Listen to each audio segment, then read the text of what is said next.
I was previously working marketing for a sports retailer, and we outsourced all of our development work. And to be honest, too, we were paying them a lot of money. So I was thinking to myself, too, it's like, I think I could be that guy that's getting paid way too much instead of doing the one that's paying way too much.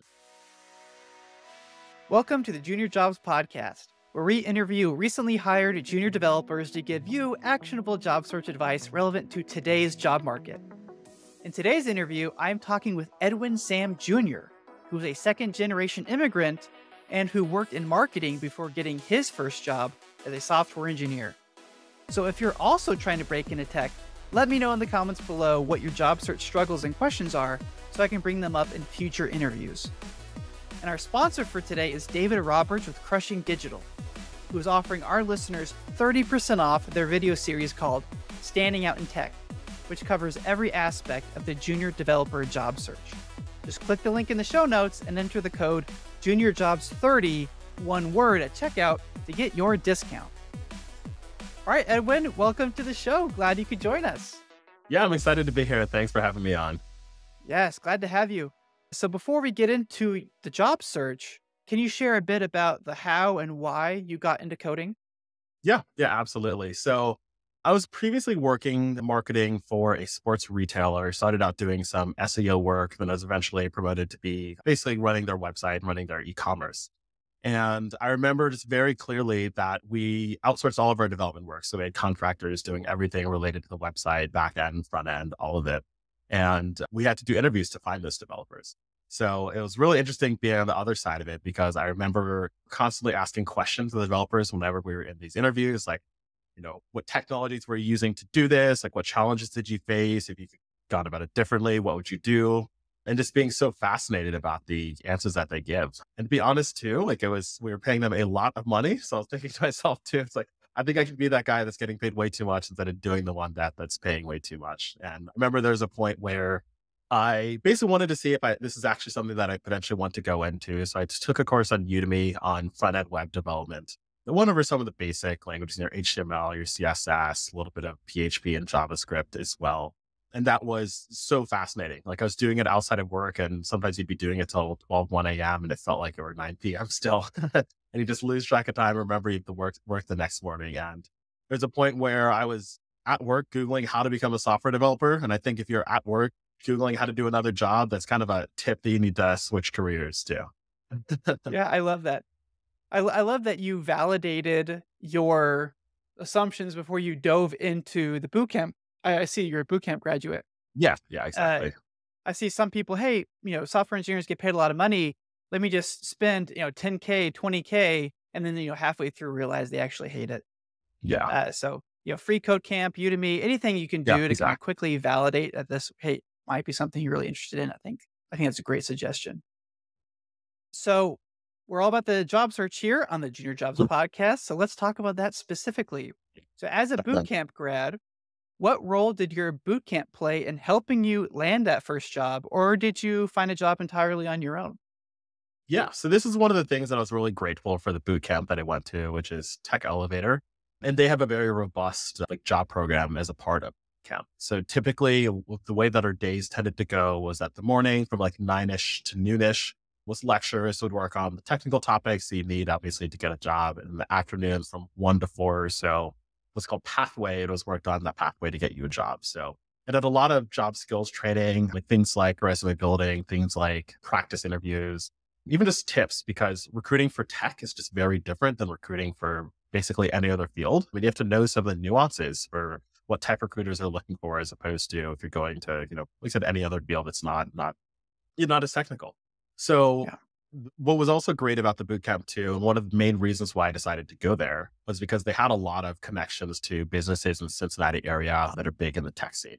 So I knew that I wasn't just getting the technical piece, because again, you can really get that at any boot camp, but finding a place that had the job connections to help you get an offer outside of it. And the bootcamp is a really cool program called matchmaking. So once you get until about there are a few weeks left in the program, so you're close to finishing, they have 2 days where they give you off of class and you basically spend the entire day doing first round interviews. And they bring in 15, 16 companies. So you're doing probably 12, 13 in total interviews, because you don't quite interview every company there. They kind of tailor it to the ones that you're most interested in. So those are definitely slogs doing 6, 7 first round interviews in a day, but it worked out really well because for two reasons, you get a sense of the different cultures of the like interviewers that you have and the companies if you're asking good questions during those interviews, but also like have a sense of, what you want and what you don't want once you actually get into the job too. When I was fortunate that I got 4 job offers through the matchmaking process. So I had job offers before I even finished boot camp and then obviously ended up taking the one at Kroger too. That's wonderful. Not every boot camp offers that. So I would Yeah. say if you're evaluating what boot camp to go with, definitely make sure you understand the relationship they have with employers in the local market. Look at their job placement curriculum, the job Whoops. placement rate. Because really, as you mentioned, you can learn code technically on your own, Yeah. Udemy, your own practice projects, what have you. And that's definitely a viable route. I would say the biggest differentiator for a boot camp, though, is that you get that career support, Yeah. which obviously you got. That's great to hear.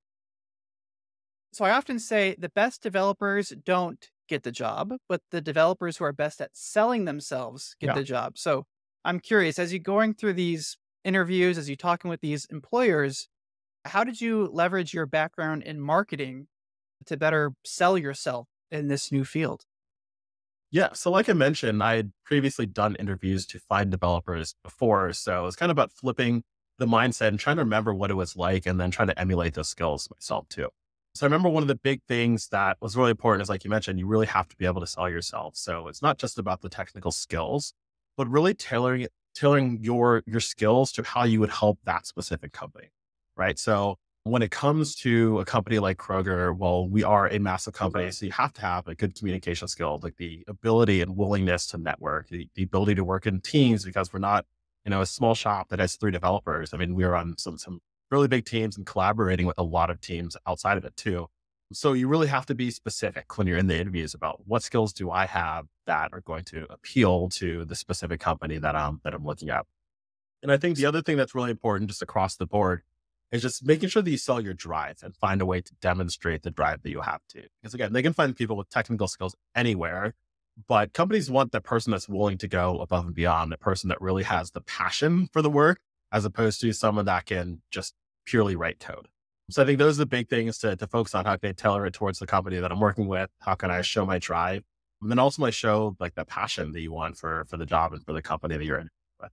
Yeah, and anybody can write passionate software developer on a resume, but Yeah. actually in the interview, bringing energy to that conversation, I would say even, going maybe a little above and beyond, like showing maybe too much energy, like Yeah. excitement, I That's okay. think is going to help differentiate you there. You mentioned as you were approaching these interviews that you need to Yes. think about how your skills can be used to help address the problems that the company is facing.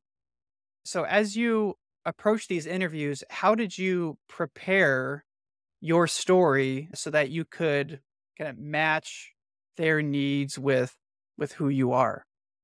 Yeah, yeah, it's a great question. So I think the first thing that it takes is just research of the company itself and research of the role too. So if you have any way of finding out the specific team that they're potentially interviewing for, or the line of business that you may be in, especially if it's a bigger company that can have development roles across many different areas, just trying to figure out first, and again, doing that upfront research. And then one of the things that I try to do even during interviews is asking, it's like, what is the biggest problem that you see with the team and how can I help fix it? Because a lot of the times, recruiters will be very candid about, we struggle with engagement in meetings or we're looking for just numbers, bodies, whatever it is. So even asking that question, I think shows your willingness to plug in the gaps where that may be missing. I think there are a few ways to go about it. What a great question because they are exposing the differentiator that they are looking for when you Yeah, ask that exactly. question, right? Well, we struggle with engagement in meetings. Well, let me talk to you about how I'm engaged in meetings or how I Yeah, can be exactly. engaged right now. Yeah. Right. That's And the that's other thing wonderful. quickly that I tried to focus on as well is I had a few basically stories or like examples that I wanted to use in the interview. So just having 4 or 5 ready, like you may only use 1 or 2, but just having 4 or 5 ready so that they ask you for a specific, hey, is there time that you did this? And you're picking 1 through 5 as opposed to trying to think on the spot of a story to use. That definitely was helpful as well. Yeah.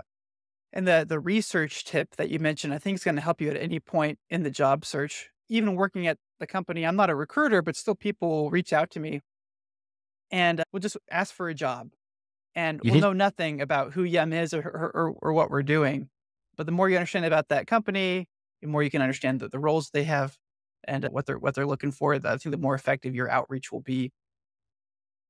So then lastly, for the interview process itself, is there anything looking back that you think you could have done differently to be more effective? I know you got 4 job offers, maybe get more job offers or represent yourself more effectively. Anything you wish that you had done differently? Yeah, I think the one thing that I wish I'd done differently going into the process was I wish I'd talked or found a way to talk to people that worked at those companies. I sort of did it after the fact, and I was a little like I'm fortunate that I did have enough offers that I could, have a little leverage and talk to people in the companies after I got those. But let's say that I hadn't. Just you can do two things. One, be able to narrow down again what you want. If you talk to someone, they describe a culture that is not really what you're looking for. You can know that before spending a bunch of time going through however many interviews and application and so on and so forth. But also to help once you get to that interview too. And again, we talked about how you can ask questions during the interview to find out some of the things that they're looking for. But if you find someone that you can talk to before you get into that interview, that's even more valuable as well. So trying to work whatever connections that you have, or whether it's through, recruiters on LinkedIn, or again, if you went to boot camp, potentially you can talk to directors at the boot camp. If you find people that worked at a company that you're looking for at meetups, for example, too, trying to leverage those connections before you actually go into an interview. Yeah, the recruiters or the hiring manager in that interview, they are going to paint a bright, shiny picture of how great it Yeah. is to work there, right? Because they're trying to sell the role to you similarly to how you are trying to sell yourself to them. So both parties are kind of motivated to only share the nice parts and not Yeah. Yeah. necessarily the bad parts. But if you connect with a software engineer already working on that team who's not necessarily motivated to hire somebody for that position, you can get a little more insight into what it's like to really work there. That's a good example. Yeah, absolutely. Well, thank you, Edwin, for sharing your story. That's all the time we have for today. So I want to thank everybody that's listening, and we will catch you all next time. Thanks for tuning in to the Junior Jobs Podcast. We hope you found today's interview helpful as you navigate your own job search in tech. If you enjoyed the show, please remember to like and subscribe, as that helps us reach more developers in need. And don't forget to check the show notes for details on today's sponsor and other job search services that we provide. Thanks for listening and have a great day.